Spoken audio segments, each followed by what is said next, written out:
Nous débutons donc aujourd'hui avec l'audition de M. Tariq Krim. Vous avez été l'un des pionniers de l'écosystème français du web. Vous êtes l'initiateur du mouvement Slow Web qui prône un usage apaisé du numérique. Et vous avez fondé plusieurs jeunes pousses, dont NetVibes et Jolly Cloud. NetVibes étant une pousse française qui a beaucoup d'influence et de prescription, on va dire, dans la Silicon Valley, qui a gagné de nombreux prix prestigieux. Et Jolly Cloud a lancé le Jolly Book, un ordinateur à moins de 250 € développé en France et utilisant un service d'infonuage personnel respectueux de la vie privée. Par ailleurs, depuis une vingtaine d'années, vous militez pour une véritable politique de souveraineté numérique en France et vous intervenez régulièrement dans les médias en tant que lanceur d'alerte numérique spécialiste des questions de géopolitique numérique, d'éthique, de militarisation du réseau, vous pourrez peut-être nous en dire un mot justement, et d'économie numérique. Vous avez été enfin vice-président du Conseil national du numérique, où vous avez une voix assez singulière. Votre expérience, votre expertise et vos prises de position affirmées en faveur d'une plus grande souveraineté numérique française et européenne nous intéressent particulièrement sur le sujet qui nous occupe. Aujourd'hui, nous ne savons toujours pas ce qu'est au juste TikTok. S'agit-il d'une entreprise commerciale dont la croissance et le succès dépassent désormais celui des autres réseaux sociaux, ou est-ce un outil au service d'un pouvoir à la recherche d'une plus grande autonomie numérique?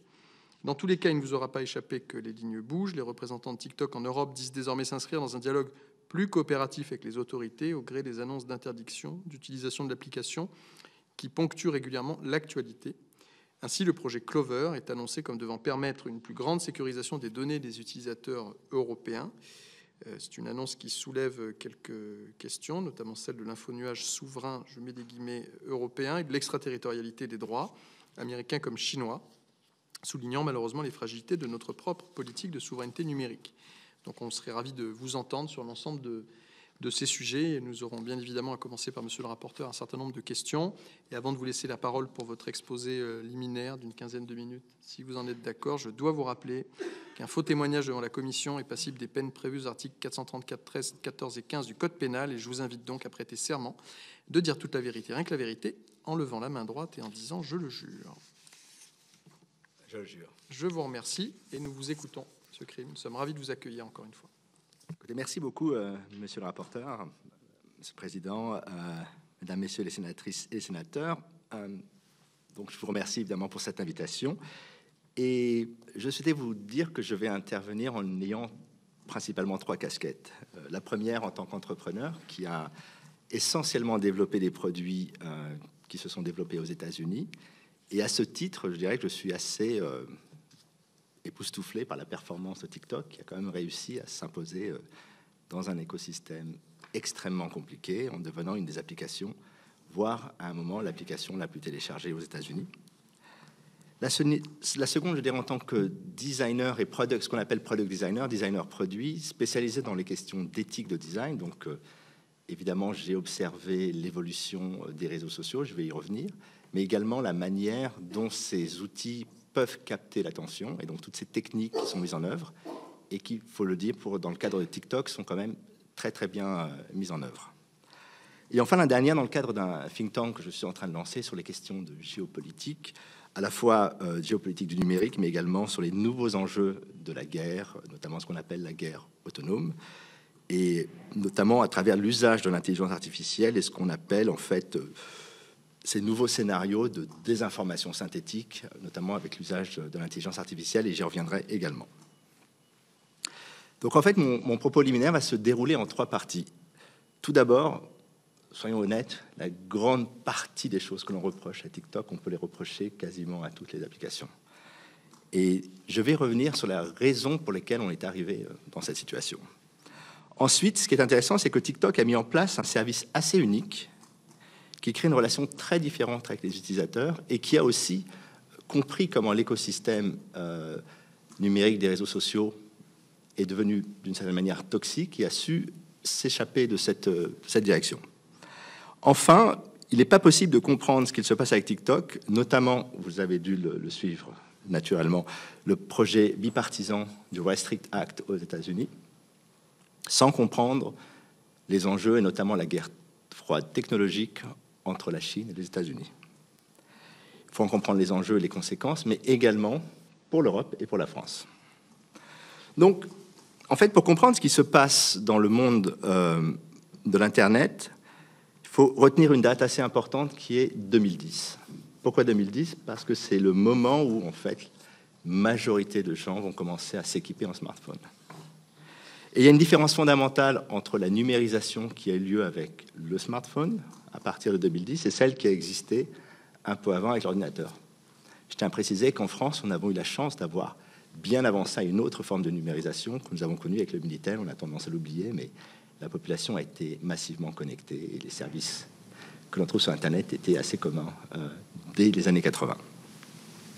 Et donc, ce qui est intéressant, c'est que les réseaux sociaux ne sont pas si nouveaux que ça. C'est essentiellement à partir de 2003-2004 que ces réseaux se mettent en place. Mais à l'époque, on est dans un environnement d'ordinateur portable. Et comme vous le savez bien, quand on regarde ce qu'il s'est passé, finalement, et là je m'appuierai essentiellement sur les travaux de Jonathan Haidt, qui est un chercheur qui a beaucoup réfléchi à ces questions. Ce que l'on voit, c'est qu'en fait, avec l'arrivée des réseaux sociaux et de l'ordinateur portable, on est dans une période très techno-utopiste, plutôt de vision progressiste. C'est le moment où on a, en fait, les printemps arabes, c'est le moment où on a Occupy Wall Street, c'est le moment où on pense que l'Internet est en fait un outil qui va propager la démocratie dans le monde entier. C'est l'acmé, en fait, de l'ère Obama et de tout l'environnement autour de lui, notamment Google. Mais selon Jonathan Haidt, justement, et je le cite parce qu'il a fait des travaux sur des choses que j'ai toujours senties de manière intuitive, mais n'étant pas sociologue, ce n'est pas mon rôle de le définir. C'est à partir de 2010 que les choses commencent à se gâter d'une certaine manière, parce que le smartphone est totalement différent dans son usage. D'une certaine manière, l'ordinateur ne permet pas d'avoir une relation continue et ultra personnalisée que l'on a avec le mobile. Typiquement, quand je suis devant mon ordinateur, à un moment donné, si je vais à table, je me lève et je laisse l'ordinateur, il est déconnecté. Alors que son téléphone est souvent avec soi dans sa poche.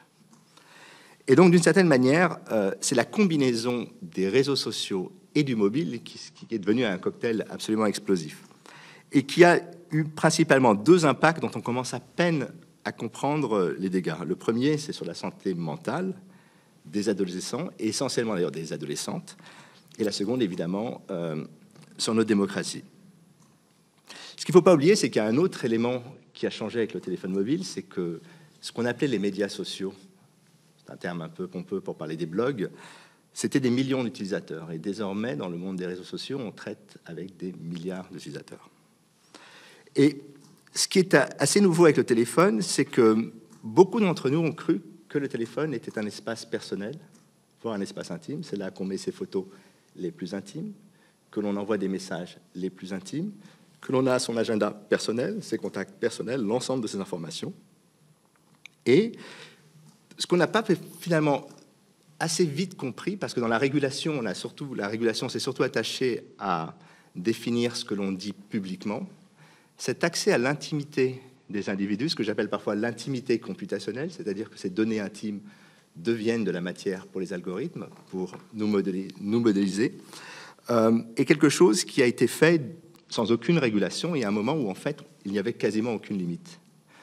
Il a fallu attendre quelques abus, je crois que c'était aux alentours de 2010 aussi, une société qui s'appelait PAF, qui avait utilisé l'accès à tous les contacts pour envoyer des messages non désirés, pour qu'Apple décide de mettre des contraintes. C'est-à-dire que désormais, quand vous installez une application, vous avez besoin de savoir est-ce que vous lui donnez accès aux photos, est-ce que vous donnez accès à vos contacts, est-ce que vous donnez accès à votre localisation. Donc une sorte de granularité dans la vie privée qui n'existait pas auparavant.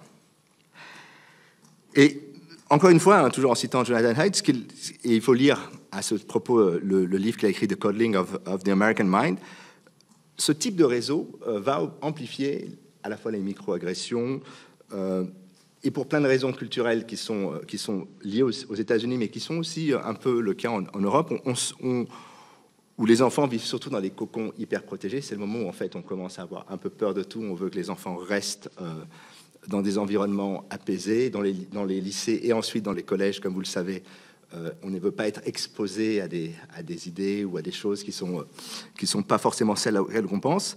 En fait, tout ça ces réseaux sociaux vont à la fois augmenter le sentiment de victimisation, l'augmentation de la passivité, une forme d'intolérance aux idées qui ne sont pas les siennes, et puis aussi une forme de limitation de la liberté d'expression, parce que finalement, il y a plein de choses qu'on ne veut plus dire, parce que si on les dit, on s'expose de fait de la manière dont les réseaux sociaux sont organisés, à des formes de trolling et autres.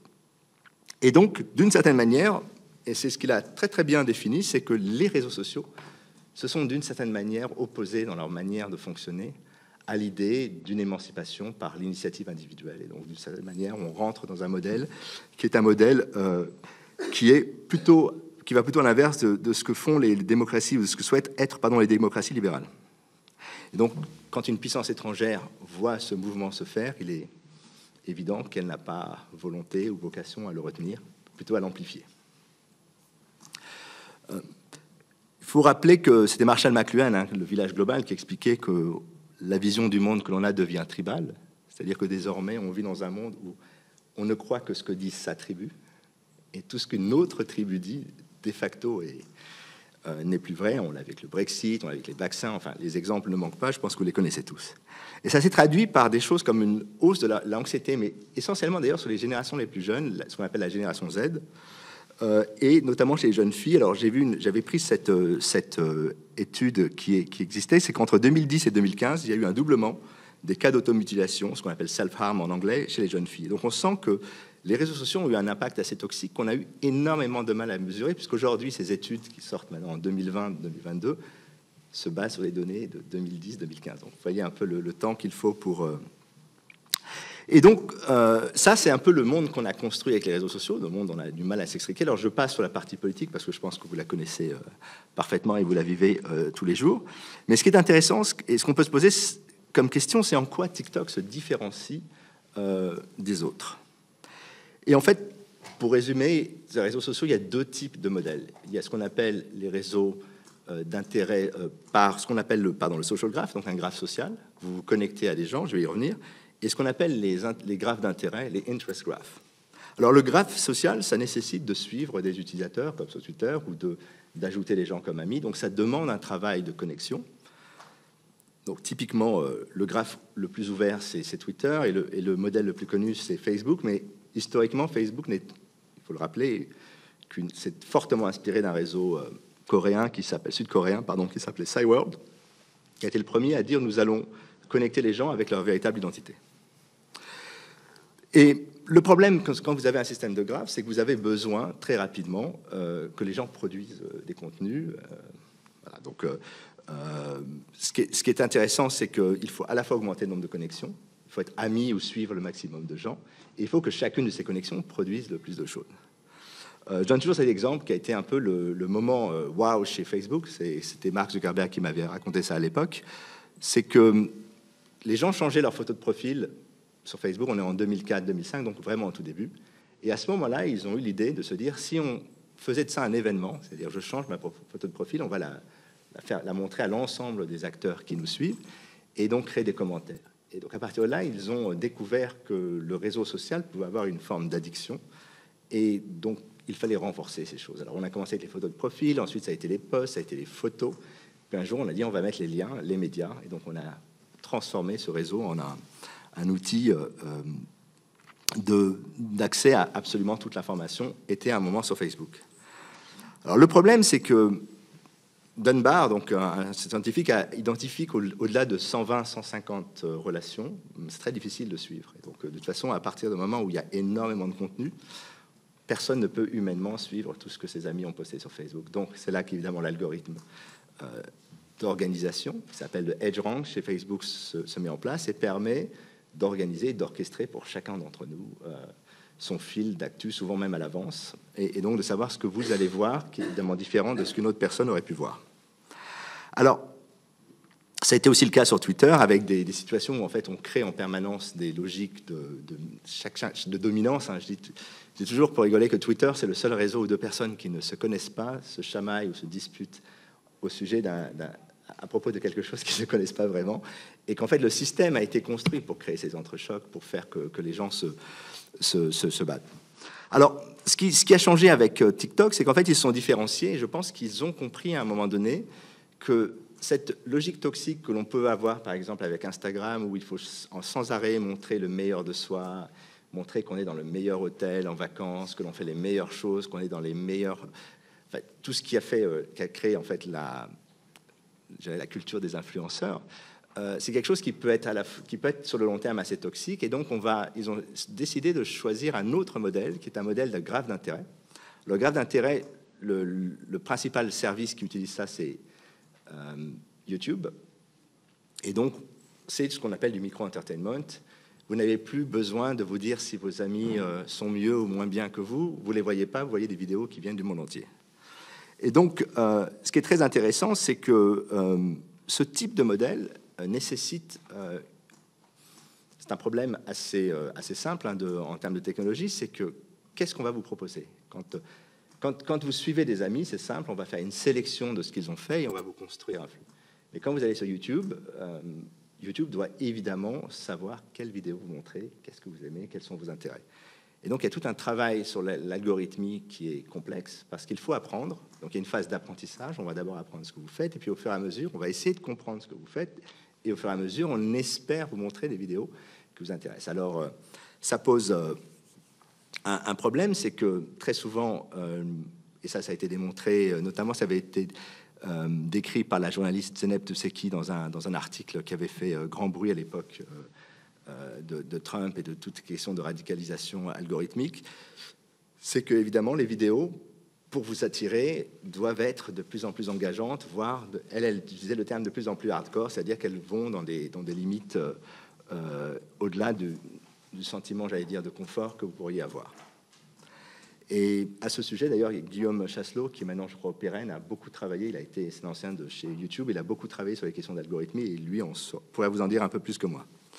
Alors, la force de TikTok, on dit souvent que l'algorithme de TikTok est meilleur que celui de YouTube ou de Facebook. En fait, ce qui a changé, c'est que comme les vidéos sont beaucoup plus courtes, le temps d'apprentissage est beaucoup plus court.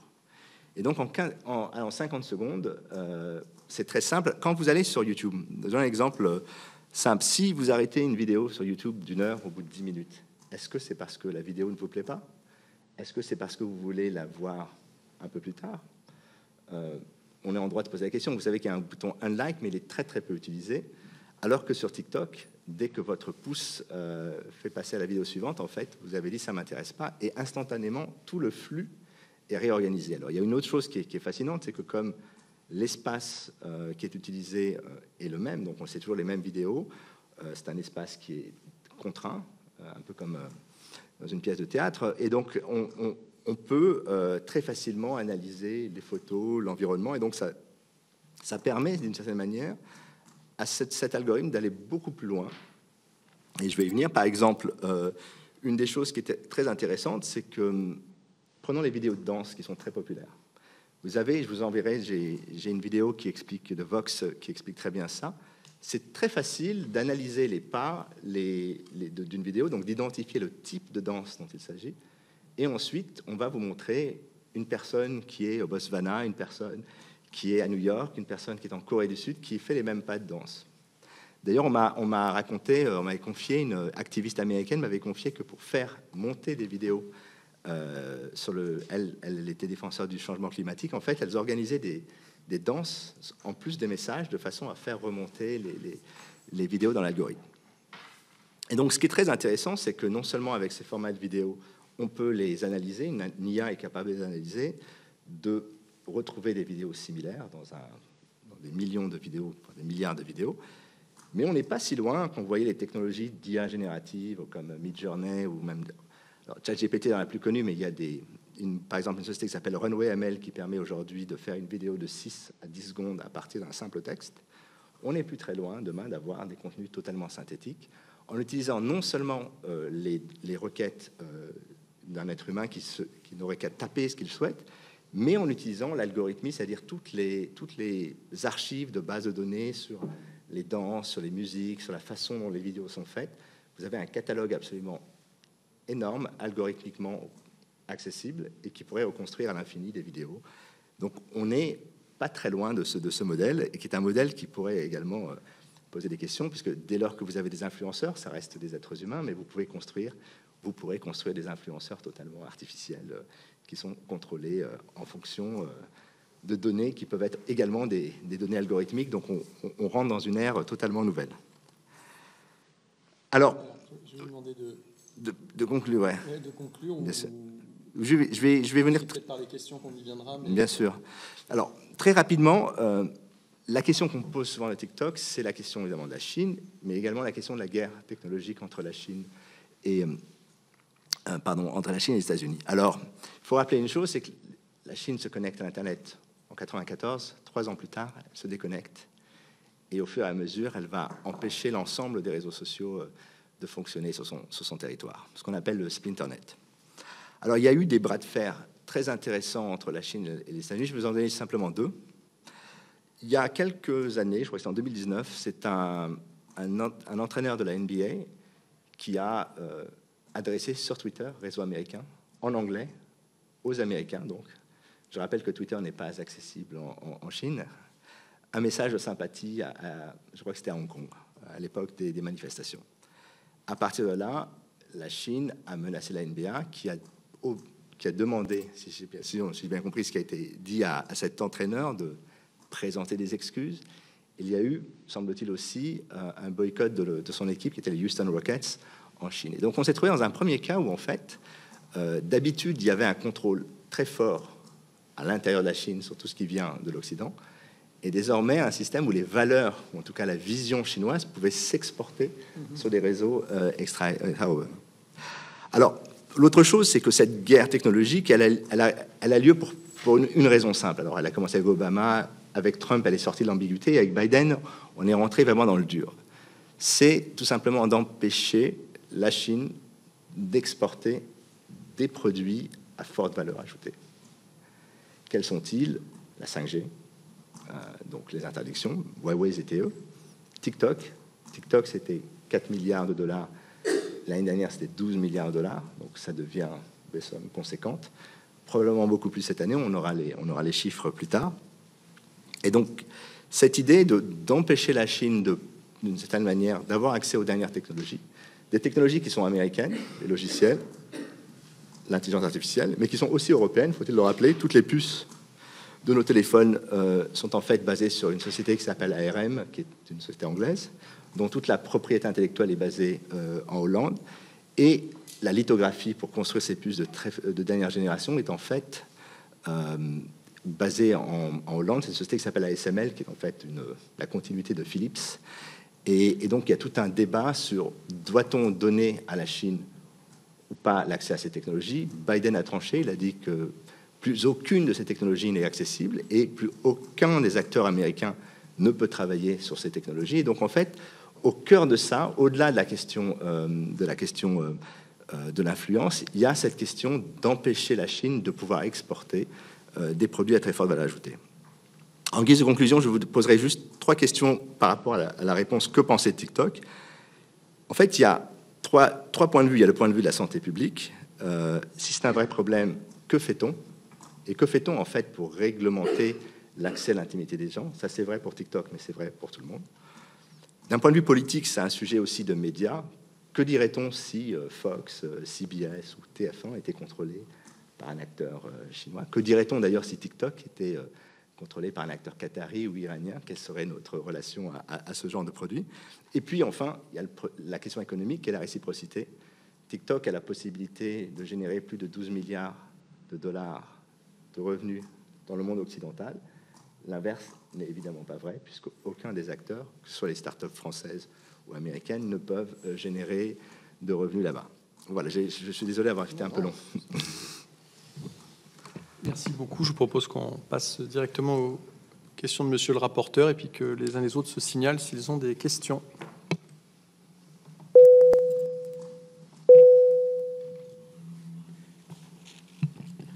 Merci beaucoup pour cet exposé introductif qui, bien que court, était particulièrement riche et qui, évidemment, nous amène à un certain nombre de questions.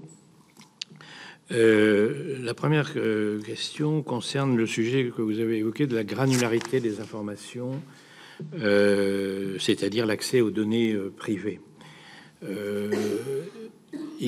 On nous dit, un certain nombre des personnes qui ont été auditionnées nous disent d'une part que le nombre de fonctions, le nombre de données, le nombre de fonctions du smartphone auquel TikTok, l'application, demande à avoir accès pour pouvoir la télécharger de façon complète, est infiniment plus nombreux. Ce nombre est infiniment plus important que dans celui des autres plateformes, que YouTube, Facebook, etc. Ma première question, c'est celle-là. Est-ce que vous confirmez cela? Et deuxièmement, est-ce que la désactivation ou le refus de la livraison de ces données, de ces fonctions, empêche de charger l'application? Et troisièmement, et c'est peut-être le plus important dans ma question, est-ce que vous avez une idée du pourcentage de gens, et notamment d'adolescents et de jeunes, puisque même si ça change récemment, c'est quand même un public très jeune, est-ce que vous avez une idée du pourcentage de ceux qui accèdent à ces désactivations? Moi, mon sentiment, c'est qu'il n'y en a pas 1 pour 1000, et que tout le monde laisse, comme sur les autres applications d'ailleurs, mais comme c'est une application qui en demande beaucoup plus. Voilà, c'est le premier problème de cette granularité. Est-ce qu'il y a de ce point de vue-là une différence entre TikTok et les autres dans le nombre de choses demandées et dans les difficultés ou les facilités de la désactivation? Évidemment, vous comprenez pourquoi je pose la question. C'est la question des données personnelles et la question de la vie privée. Bien. Alors, pour répondre à la question de la granularité des données, alors je me suis, pour le bien de cette audition, remis à installer TikTok sur mon téléphone. Faites attention. Et mon sentiment, c'est que quand je regarde les permissions qui sont demandées par Facebook et celles qui sont demandées par TikTok, les permissions demandées par TikTok sont bien moindres. En fait, il n'y a plus accès aux photos, plus accès à l'agenda. Alors, ça ne veut pas dire pour autant que la capacité de pister ou de traquer un utilisateur n'existe pas. Mais d'un point de vue de la collecte des données privées, j'ai le sentiment que TikTok a, d'une certaine manière, baissé cette collecte, en tout cas sur le téléphone. Et je dirais pour 2 raisons. La première, c'est que je ne pense pas que ce soit très important pour leur modèle. Aujourd'hui, TikTok est véritablement dans une logique de micro, voire nano-entertainment. Donc c'est une sorte de Netflix. D'ailleurs, il y a une enquête aux États-Unis qui semblait dire que les adolescents préféraient garder TikTok qu'un abonnement à l'ensemble des services de streaming aux États-Unis, ce qui pose beaucoup de questions. Et que d'une certaine manière, je pense que c'est un des sujets dont on ne parle assez peu, c'est qu'on se focalise souvent sur les données privées, c'est-à-dire la collecte de données sur votre téléphone qui sont ensuite dupliquées dans le cloud de ces plateformes, soit pour être utilisées, soit très souvent quand on accède à votre carnet d'adresses, c'est pour savoir qui sont les gens que vous connaissez, qui sont déjà sur le service et qui vont donc automatiquement recevoir une demande de façon à fluidifier l'accès. Et ce qu'on oublie, c'est qu'une des grandes valeurs d'un produit, c'est, comme TikTok, c'est la valeur d'usage. Plus vous utilisez le produit, plus la connaissance de ce que l'on va vous proposer, indépendamment de qui vous êtes, on n'a pas besoin de connaître votre nom, on n'a pas besoin de savoir où vous habitez. De toute façon, toute application sait où vous habitez, puisque c'est l'endroit où le téléphone est posé de 8h du soir à 8h du matin. Donc, cette information est déjà connue, on n'a pas besoin de la voir. Et donc, on est véritablement dans une logique d'amélioration de la connaissance. Donc, c'est d'un point de vue de l'individu. Et de cette amélioration de la connaissance et des usages, de l'amélioration de l'algorithme global. Donc, en fait, les obsessions de ces entreprises, c'est d'intégrer des systèmes qui sont fluides pour pouvoir intégrer de la publicité de manière quasi métronomique, toutes les X vidéos. Alors, ça dépend des services. Donc ça, c'est la première question. Alors, concernant les choses comme les messages, ce qu'on appelle les direct messages, donc les messages privés que l'on peut envoyer avec ces applications, mais c'est vrai aussi avec Twitter, avec Facebook, évidemment, ces entreprises ont techniquement la capacité d'y accéder. Est-ce qu'elles le font? Ça, je ne me risquerai pas à l'affirmer. Alors, sur la question de la désactivation, ce que vous posez qui est très intéressant, parce que c'est une question qui avait été posée à Mark Zuckerberg lors une question au Sénat américain, donc lors de son audition. Et une des questions qu'on se pose souvent, c'est que TikTok fonctionne avec l'application. Donc, une fois que vous l'enlevez, a priori, elle n'a plus d'accès En tout cas, ça, c'est une question qu'on ne peut pas poser à TikTok. C'est plutôt une question qu'il faudrait poser à Apple, puisque c'est eux qui ont le contrôle du système d'exploitation, enfin Apple ou Google. Mais quand vous allez sur le web, évidemment, ces services déposent des cookies.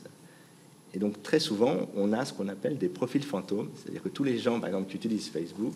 Alors ça, je peux parler de Facebook parce que Mark Zuckerberg en a parlé publiquement lors de l'audition du Sénat.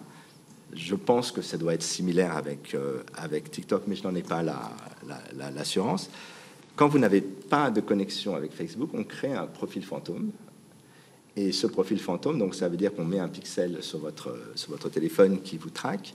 Et à un moment donné, on sera capable de savoir si ce pixel...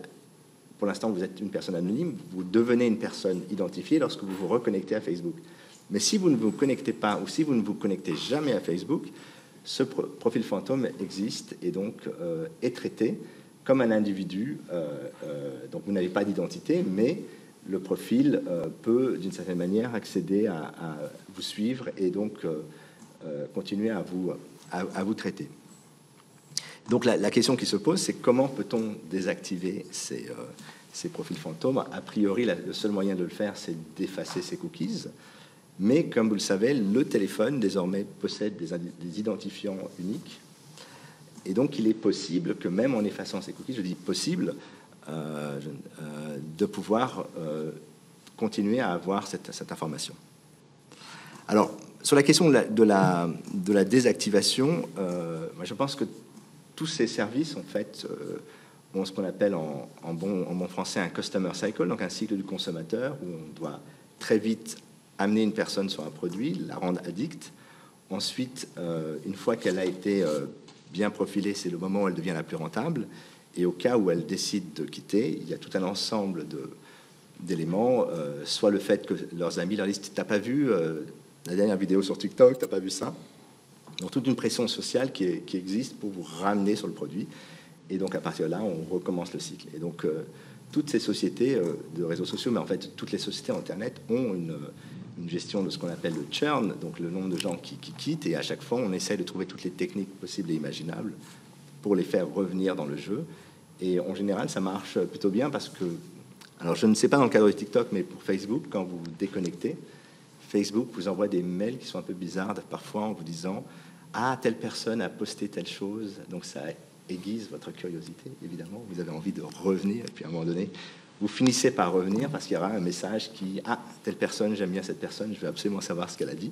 Et donc, on se reconnecte. Donc, il y a tout un travail qui est mis en place. Mais voilà, c'est tout ce que je peux vous dire là-dessus. Merci beaucoup. Une deuxième question, vous avez tout à l'heure dit, parmi les préoccupations des Américains, puisque évidemment les principales plateformes sont américaines, les principales préoccupations des Américains, c'est l'exportation des données à forte valeur ajoutée, l'exportation par TikTok de données à forte valeur ajoutée, ce qui n'est pas possible pour les sociétés américaines, et c'est donc un problème économique important. Mais au-delà du problème économique, il y a un deuxième problème dont vous n'avez pas parlé et qui semble être un des sujets réels ou pas, ou allégués, mais qui semble tout de même pour partie réelle des Américains, qui consiste à l'inverse dans l'importation par TikTok et par ses sociétés mères, Biden, c'est par le Parti communiste et sa cellule, etc., de données à forte valeur ajoutée, qui sont les données démographiques, enfin, à partir de tout ce qu'on peut recueillir sur, à la fois sur les attitudes des internautes et à la fois sur ce qui est accessible dans leur téléphone. Cette importation, aujourd'hui, elle semble, à partir tant que l'application Texas et l'application Clover en Europe ne sont pas mises en place, elle semble permise pratiquement ad libitum. Donc, est-ce que vous confirmez cela? Et deuxièmement, ceux qui aux États-Unis s'opposent au projet Texas nous disent Oracle aura beau mettre l'ensemble de l'application sur les serveurs, et il y aura toujours des portes dérobées et on n'arrivera pas à l'empêcher. C'est la même chose pour le... Alors, Texas, c'est pour les États-Unis, ça nous concerne moins, mais c'est la même chose pour le projet Clover, qui n'est pas... Et d'ailleurs, qui est dans une grande opacité. Tout à l'heure, Michael Vallet, en commençant, a dit, a employé une phrase, je ne me rappelle plus exactement laquelle, mais qui consistait à dire c'est très, très difficile de voir ce qui se passe. Depuis le début de ces auditions, le mot qui revient dans ma tête quand j'entends un peu ce que tous les uns et les autres nous disent, c'est l'opacité, c'est le caractère extrêmement compliqué, toujours bien entendu de l'ensemble des plateformes, mais encore plus sur TikTok que sur les autres. Est-ce que vous pensez qu'il y a un moyen, à travers le projet Texas ou à travers le projet Clover, d'arriver à la certitude qu'il n'y ait pas de porte dérobée, donc d'exploitation des données qui remontent à Singapour, à Pékin et au Parti communiste chinois, le cas échéant, ou est-ce que c'est une pure fiction et que c'est totalement impossible? Et si c'est possible, qu'est-ce qu'il faut exiger par rapport au projet Clover? Effectivement, c'est des questions pertinentes. Alors, je ne suis pas certain, je n'ai aucune information privilégiée sur le sujet.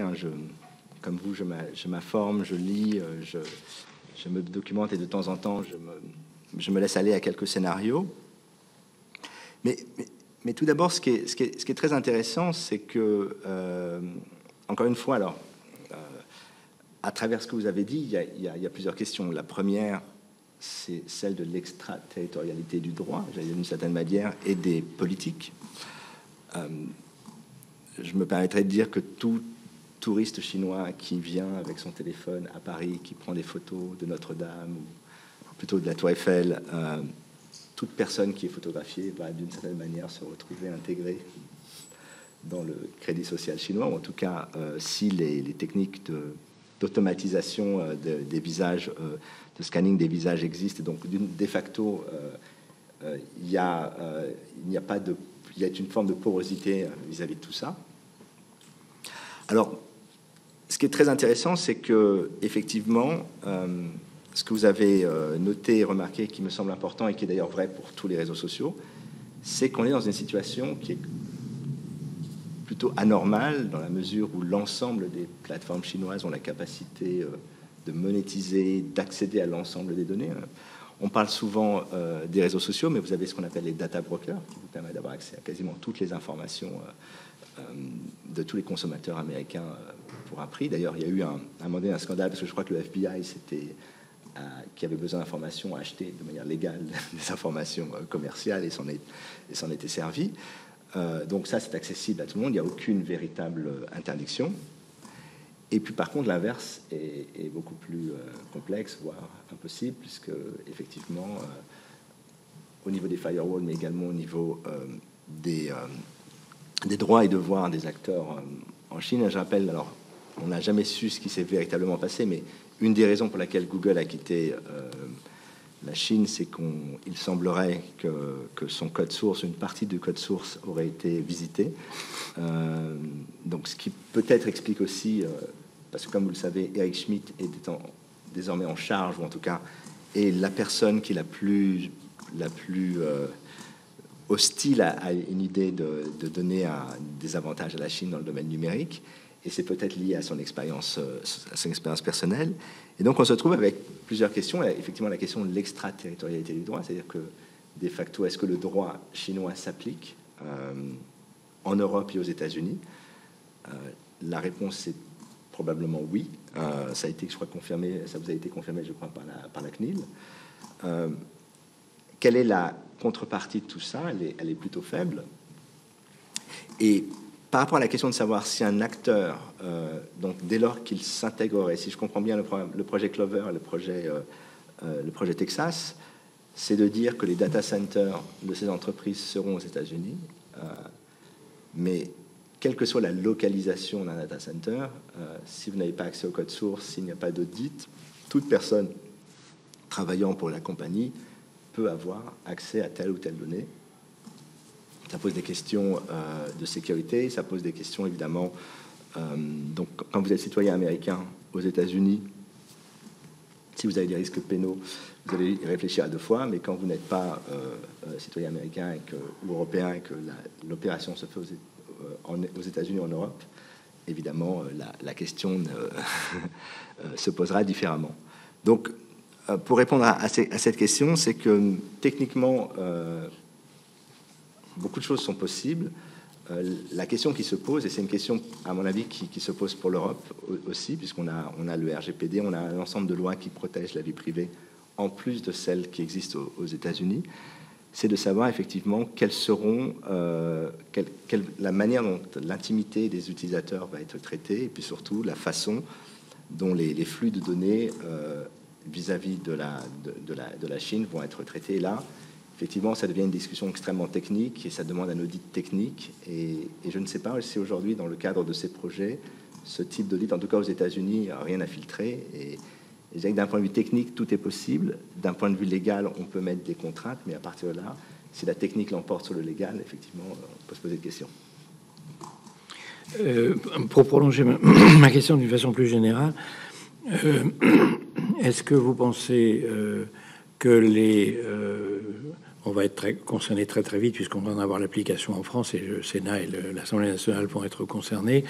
Est-ce que vous pensez que les directives contenues dans les DMA et les DSA sont aujourd'hui une réponse, RGPD puis DMA puis DSA, sont aujourd'hui une réponse complète et satisfaisante aux problèmes posés par les questions de vie privée sur les plateformes en général et sur TikTok en particulier?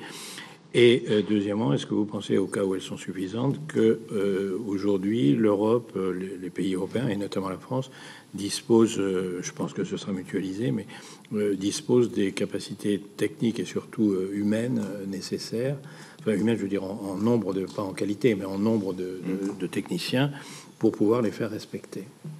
Ou est-ce qu'il y a un sujet par rapport au DMA et DSA? Ce que je crains, c'est que le RGPD sur le papier est une très bonne idée, mais que la résultante de cette loi pour le consommateur, ce sont des pop-up absolument partout. Donc on n'a pas finalement travaillé de manière globale, c'est-à-dire qu'on avait une idée qui est forte, une idée d'ailleurs qui nous différencie des États-Unis sur la façon dont on pense et traite la vie privée, mais que dans son application, on aurait dû réfléchir également au design, de la manière dont ces produits doivent se faire. Et le problème du DMA et du DSA, c'est qu'ils sont votés au moment où, d'une certaine manière, le sujet change de... C'est-à-dire qu'au départ, on parle de la toxicité des plateformes, et entre-temps, l'IA générative vient de s'intégrer. Tous ces problèmes vont être plus ou moins communs.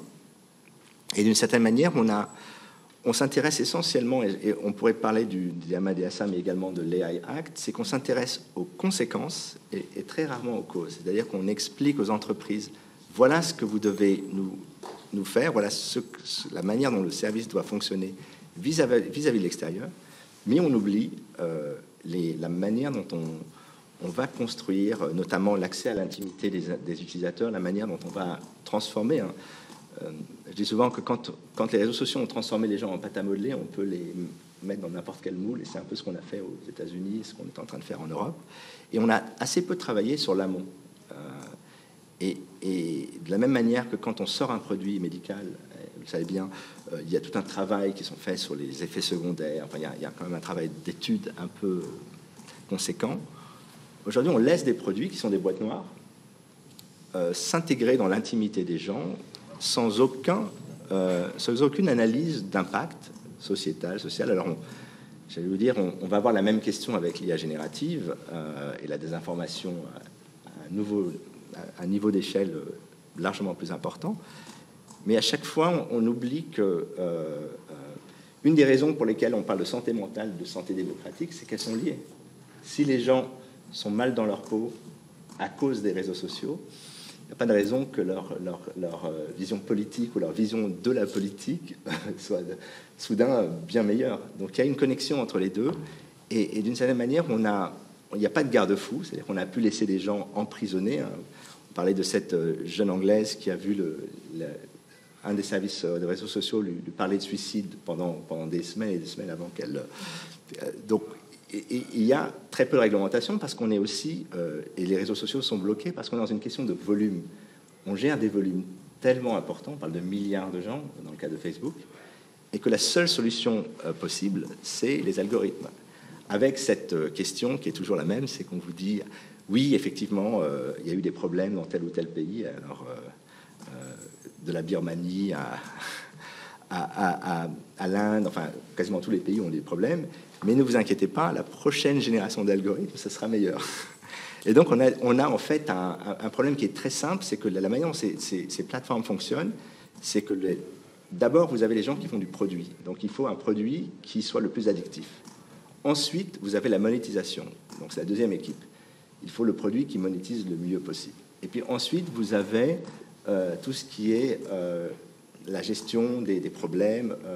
Il y a une terme qui est utilisé souvent, qui va me revenir, excusez-moi, j'ai un trou, sur la gestion des potentiels effets de bord. Mais ça vient en troisième.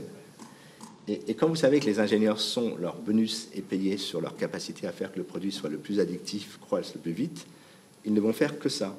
Quand l'équipe de monétisation, leurs bonus ne sont pensés que sur la monétisation, ils ne vont faire que ça, et c'est normal. Et ensuite, quand vous avez la régulation qui vient après, elle vient après les autres. Et donc, il y a un désalignement entre les intérêts. Donc, tous les services ont été pensés d'abord pour la croissance, puis pour la monétisation, et puis les problèmes sociétaux viennent après.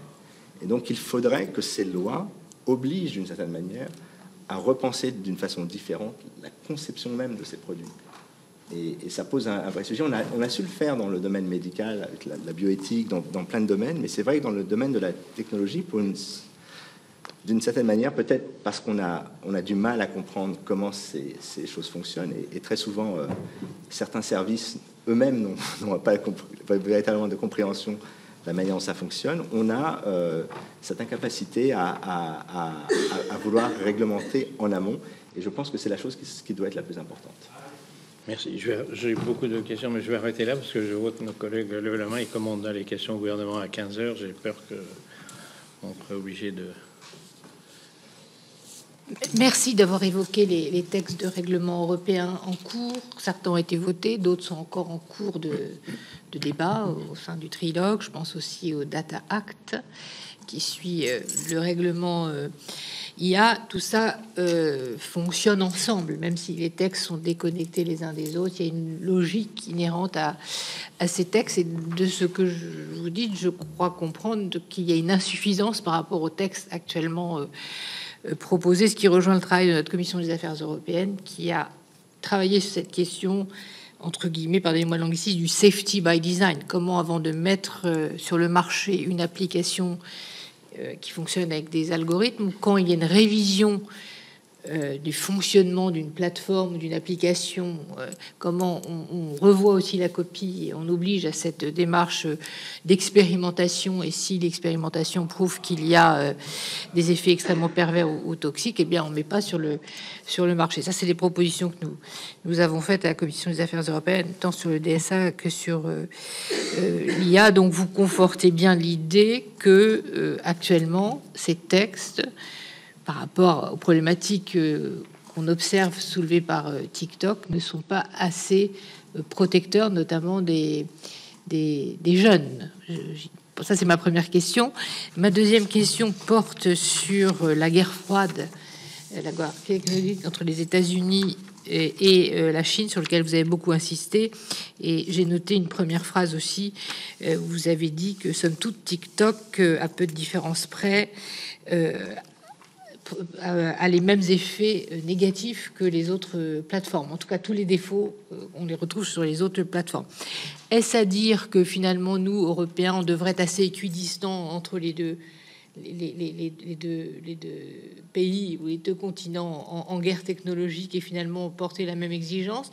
Ou vous observez malgré tout ce que nous cherchons à savoir au sein de cette commission d'enquête avec notre rapporteur, si le cas de la plateforme chinoise est beaucoup plus toxique et dangereux, ce qui a justifié d'ailleurs des interdictions, notamment aux États-Unis, ou faut-il y voir finalement, somme toute, une stratégie des États-Unis pour ne pas se laisser dépasser, comme à l'instar d'un Elon Musk qui dit qu'il faut un moratoire sur l'IA parce que en réalité c'est pas aussi, comment dirais-je, dénué d'intérêt que ça. Il est lui-même en concurrence avec OpenAI, le producteur de ChatGPT. Donc voilà. Pouvez-vous nous dire précisément si on doit porter une attention particulière à la plateforme chinoise? Alors déjà peut-être en guise d'introduction et puis pour bien clarifier mon propos, il est évident qu'entre les États-Unis et la Chine, il n'y a aucune... pour moi, il est évident que les États-Unis sont une démocratie, que d'ailleurs le Congrès et le Sénat américain sont plutôt actifs sur ces questions. On a donc le cas de la Chine est évidemment un cas à part qui est à la fois, à mon avis, qui propose qui a deux formes de danger. La première, c'est effectivement que, d'une certaine manière, cette plateforme ultra addictive, à mon avis quand même beaucoup plus addictive que les autres, et qui a comme effet d'ailleurs de faire que désormais et YouTube et Facebook proposent des systèmes un peu similaires. Donc en fait, on a un nivellement par le bas, j'allais dire presque au niveau du caniveau en termes de puissance développée sur ces technologies. Donc ça, c'est la première chose. Et effectivement, la deuxième, c'est que c'est un outil d'influence, à minima un outil qui rend passif les populations occidentales. C'est-à-dire qu'on a une génération qui a désormais une capacité d'attention très faible. Là, moi, je me rappelle, je fais partie d'une génération qui se rappelle quand on a eu vous savez, quand on a coupé les émissions avec de la publicité, on trouvait ça insupportable et on parlait de 15 000, voire 15-20 minutes, je crois, si je me rappelle bien. Et donc aujourd'hui, on est effectivement dans un monde où les interruptions sont toutes les 50 secondes. On est plus très loin d'un poisson rouge d'une certaine manière. Et donc effectivement, ça pose une question parce que, comme vous le savez bien, en Chine, où les lois sur les réseaux sociaux sont très fortes et les lois sur l'intelligence artificielle seront également très fortes, il y a une forme de dureté du gouvernement sur ces questions, donc que nous n'avons pas, et d'une certaine manière, il profite en fait de se laisser aller, du fait que sur la question de notamment quand vous avez entre 13 et 16 ans, la constitution de votre... exactement, je crois que vous avez quelqu'un qui est venu en parler. C'est vraiment très inquiétant de se dire que au moment où vous avez le moins confiance en vous, en fait, on va travailler algorithmiquement à vous détruire cette confiance. C'était le cas avec Instagram dans une logique sociale où en fait telle personne était, voilà, il fallait être en permanence en compétition. Et avec TikTok, dans une logique où on se ramollit d'une certaine manière, c'est-à-dire qu'on se désintéresse des choses parce que finalement, dès qu'il y a un problème, on se remet c'est un peu la stratégie de l'autruche, on se remet dans un système qui nous fait échapper à la réalité. Et donc effectivement, il y a des conséquences politiques, sociales qu'on n'a pas encore bien étudiées et mais on a déjà 10-15 ans maintenant d'expérience. Donc c'est pour ça que, à mon avis, sur le DMA et le DSA, pour revenir là-dessus, moi je suis favorable évidemment à la régulation, mais j'ai envie d'une régulation, je préfère une régulation qui soit moindre, c'est-à-dire qui soit moins volumineuse, mais qui aille au fond du problème, qui aille de bout en bout. Quand je voterai en fait des différents textes qui, d'une certaine manière, créent une forme de bureaucratie dans le développement des applications et qui ne s'intéressent pas aux vrais problèmes, qui sont véritablement la conception de ces applications. Quand on conçoit une app et qu'elle va être mise dans les mains de millions de personnes, imaginez remplacer le mot app par médicament, vous savez tout de suite qu'on n'est plus du tout dans la même conversation. Même une publicité à la télé, si vous faites une publicité mensongère, vous pouvez être attaqué. Donc il y a tout un travail qu'on a fait qui fait que soudainement le développement d'app échappe d'une certaine manière à toute réglementation. On réglemente une fois que l'application a été mise sur le marché et qu'elle a créé des dommages. Je ne sais pas si j'ai répondu à vos questions. Il y a une spécificité TikTok. C'est la question. Je pense que TikTok a dans la logique de la course à l'attention, TikTok a été un peu plus loin que les autres en allant. Alors il faut aussi comprendre que Facebook a un historique. C'est au départ un réseau social pour les universités, qui est ensuite devenu le réseau social de l'ensemble de l'humanité, qui est ensuite devenu une espèce d'hybride entre sites de news, d'infos, avec plusieurs équipes qui fonctionnent pas toujours très bien entre elles. Donc ils n'ont pas forcément les mêmes objectifs. TikTok a été pensé pour créer de l'addiction instantanée et happer des heures d'attention par jour, des heures d'attention qui ne sont plus accessibles à la télévision, aux autres sources d'information, puisqu'on nous dit souvent que TikTok est outil d'information, mais quand vous regardez plus la télé, vous ne lisez plus la presse, vous n'écoutez plus la radio, vous ne lisez plus les sites web, ou très peu, vous n'avez qu'un résumé en 50 secondes de l'actualité, c'est aussi un outil qui a une vocation à ce niveau-là. Et donc, à mon avis, ils ont été un peu plus loin que les autres dans ce domaine, et parce qu'ils ont été un peu plus loin et que c'est très rentable, évidemment, tout le monde veut aller dans la même direction, et donc ça présage quand même un futur assez complexe.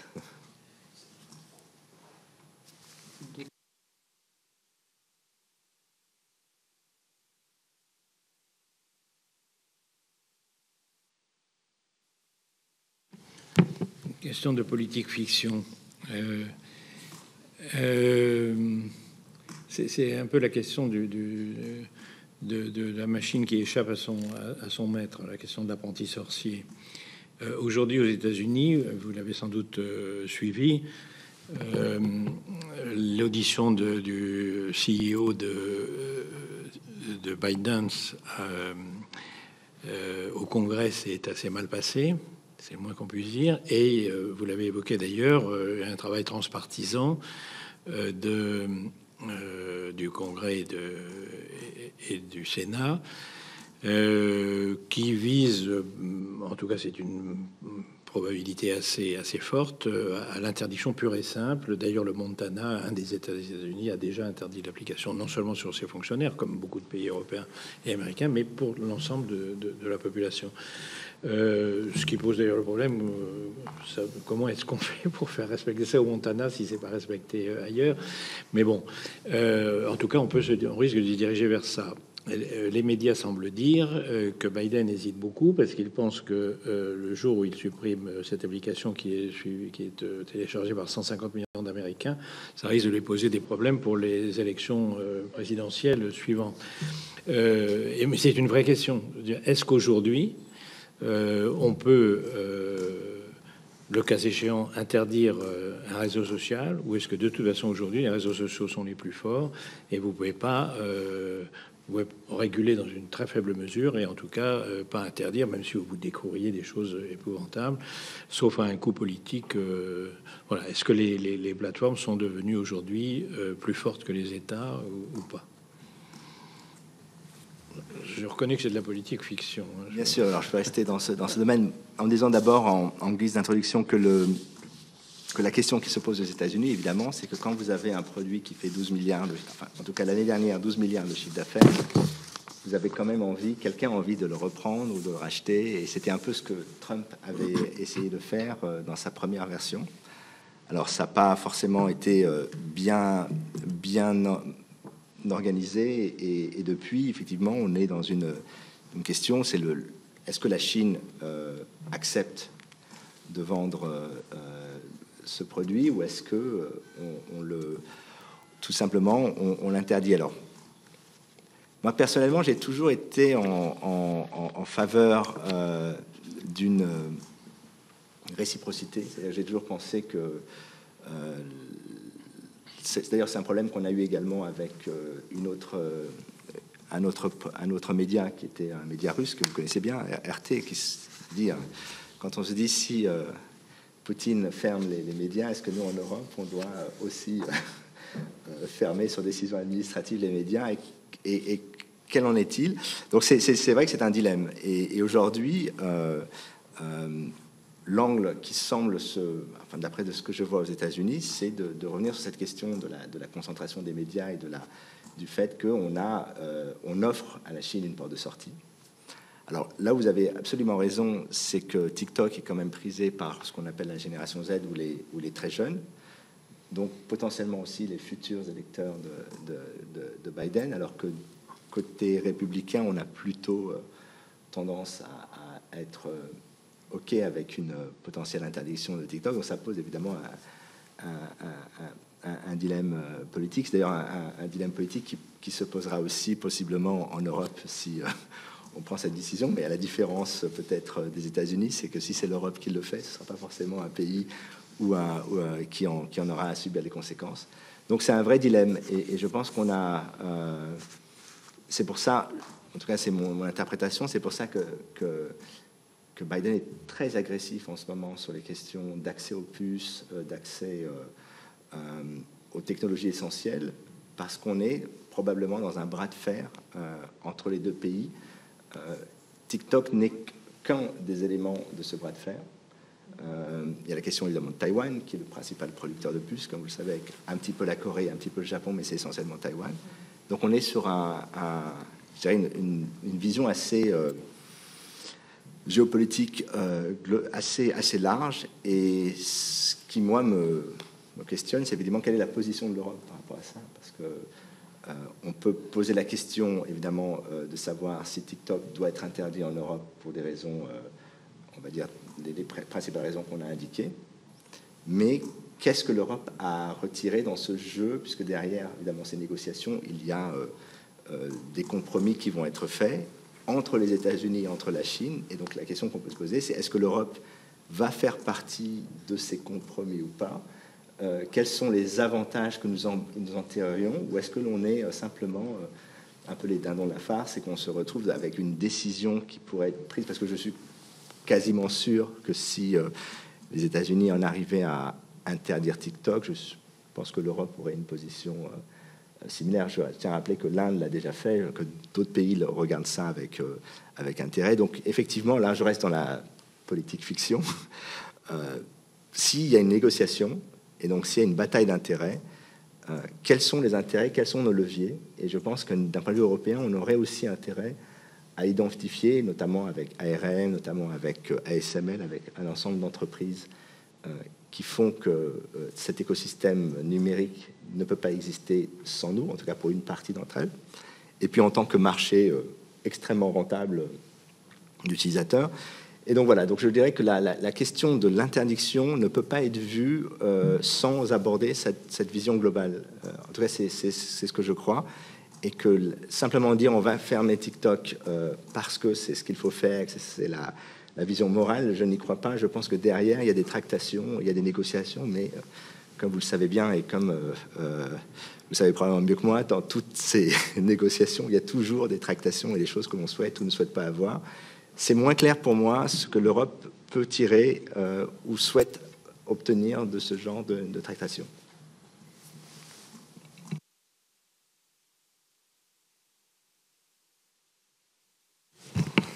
J'en aurais bien eu, mais il faut qu'on soit raisonnable du fait des questions au gouvernement où nous allons donner le plus de concentration possible, nous aussi.